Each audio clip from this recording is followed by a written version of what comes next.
দয়াল নবী হজরত মুহাম্মদ সাল্লাল্লাহু আলাইহি ওয়াসাল্লামের ওফাতের পর তার পবিত্র রূহ মুবারক কবজ করলেন মালাকুল মউত হজরত আজরাইল আলাইহিসসালাম।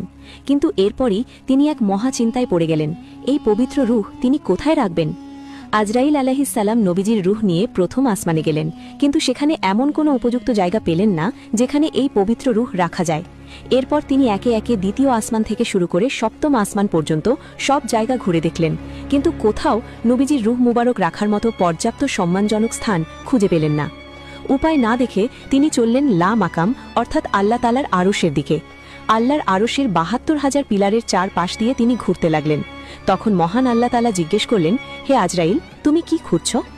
আজরাইল আলাইহিসসালাম বিনয়ের সাথে উত্তর দিলেন, হে আল্লাহ, আমি ৭ আসমান জমিন, ৮০,০০০ আলম, জান্নাত জাহান্নাম, এমনকি আরশ কুরসি সব খুঁজেছি, কিন্তু আপনার বন্ধুর এই পবিত্র রূহ রাখার মতো কোনো উপযুক্ত জায়গা কোথাও খুঁজে পাচ্ছি না।